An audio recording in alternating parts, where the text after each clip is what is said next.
I'm Shirakawa from OE Transport. Thanks for having me today. At ohe Transport, you've been consistently recruiting drivers from the very beginning, right?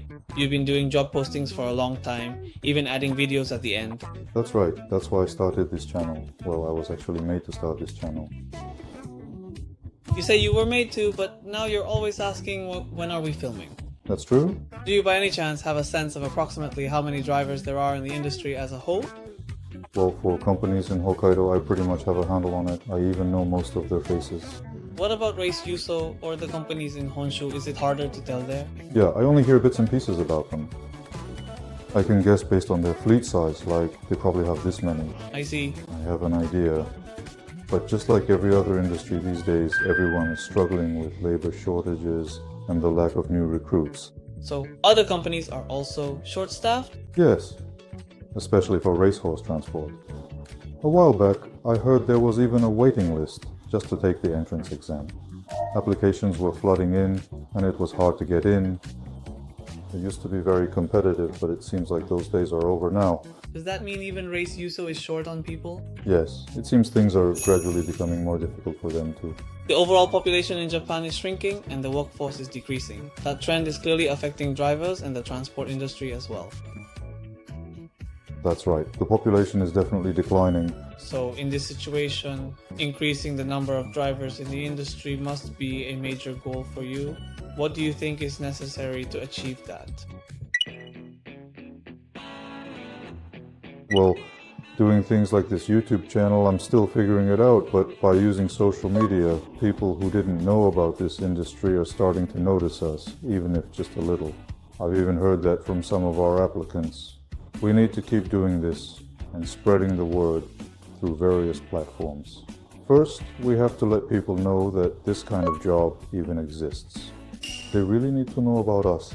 And with horse racing becoming an increasingly hot topic these days, especially thanks to popular dramas and games, more and more people are starting to get interested in it. I truly hope that this positive trend continues. Ultimately, it's all about getting people to know about us first. Let them know this profession exists. Exactly. There are many ways to go about it, many methods for what we should do and what we can do. But with the nationwide labor shortage, it's a real competition for workers. Even the way new graduates are recruited is changing rapidly. We're no longer in an era where you stay with one company for your entire life. The era of staying with one company for life is over, isn't it? I hope moving between companies in the same industry becomes more common in a positive way. Also, we need more new drivers to join, or the total number will just keep decreasing. I feel like the entire industry needs to come up with measures to address that. Actually, it's interesting. While it's true that staying with one company is becoming less common, there's still a large portion of the younger generation who seek stability and are quite conservative. Are there many? Well, many people are becoming independent, like sole proprietors or business owners. With work styles diversifying and remote work becoming an option, those types of people are emerging. For them, it's about advancing their careers and expanding their skills. But even so, there are still many who think about staying at the company they joined until retirement. Maybe it's part of Japanese culture. We have many drivers like that too. But since it's become a real battle for talent, depending on the industry, average incomes are being pushed up. In some sectors like information technology or IT, if you go to a major firm, the starting salary is truly incredible. Lately, skilled people are currently in very high demand. Good talent will keep moving around. There's a huge scramble for long-haul drivers nationwide. This will likely accelerate.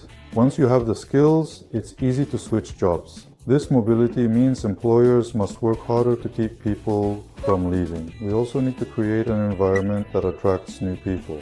Part of that is just getting the word out. This is about the important topics of benefits and wages. I made an internal announcement last year, letting everyone know that by next year, which is 2027, we will have drivers earning more than 10 million yen. There are already several drivers in our industry, especially in Hokkaido, who are achieving that level of income.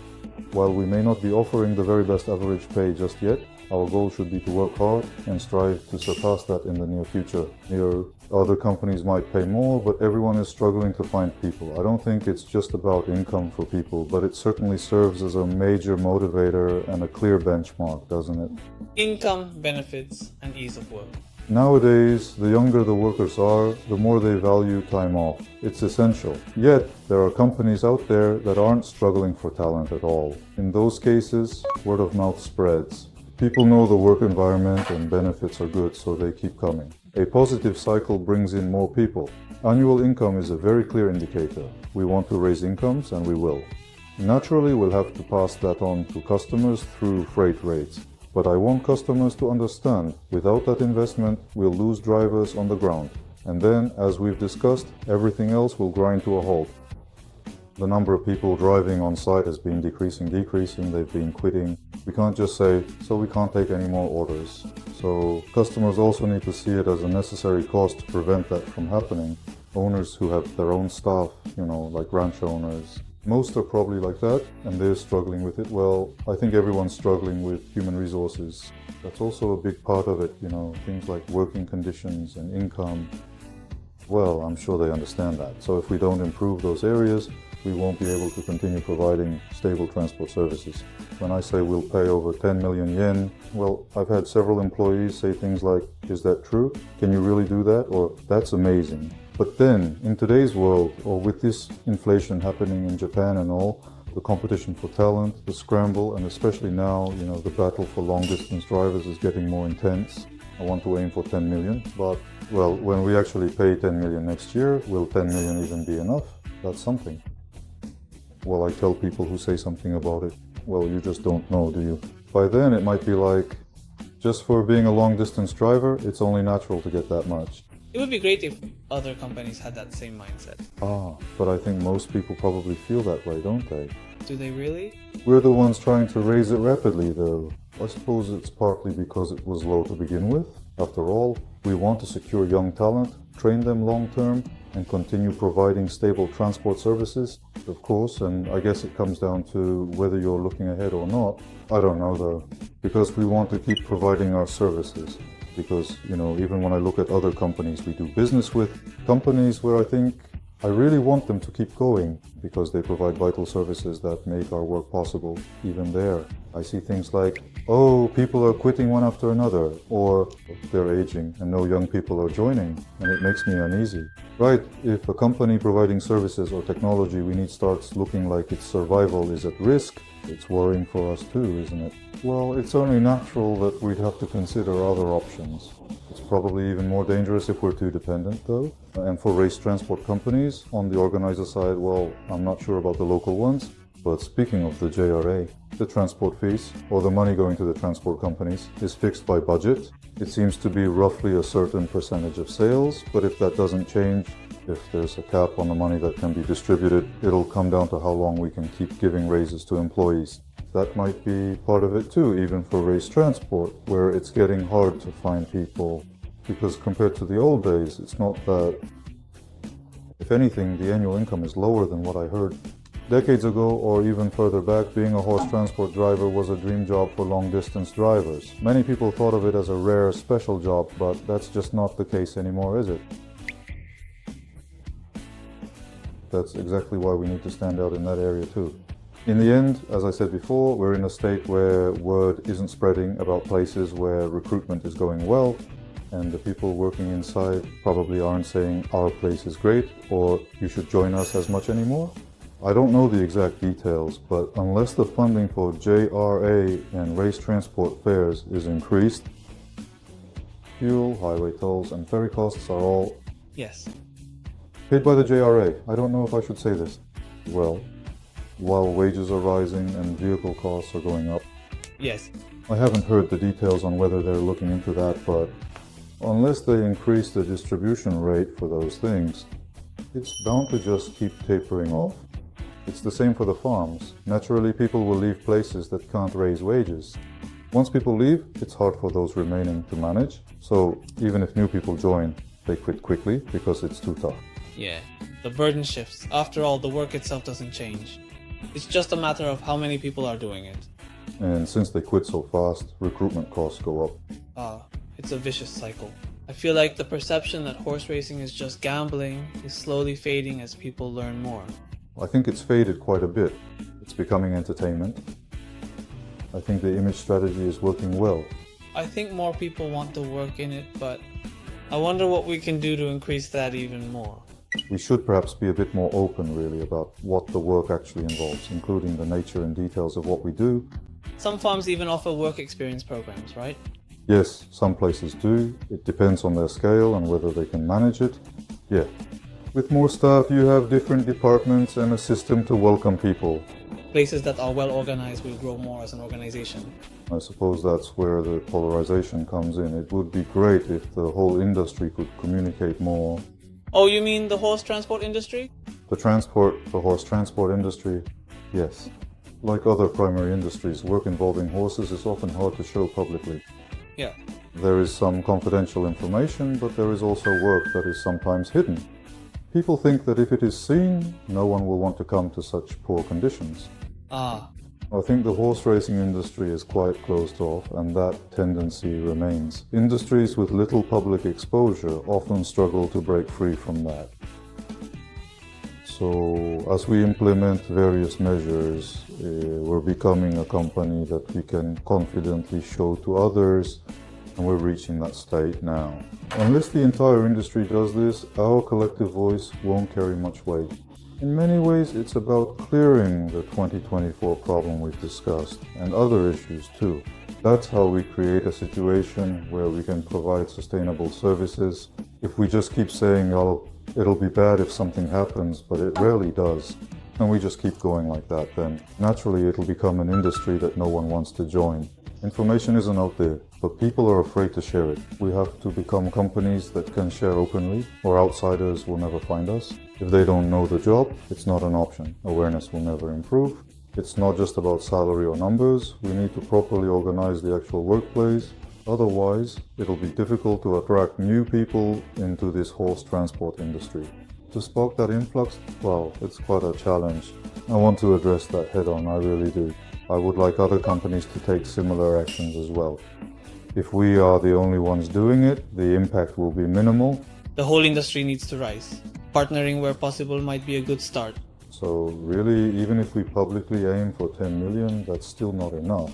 Long-haul drivers can earn more hauling other cargo, so we have to eliminate that feeling of, why should I choose this?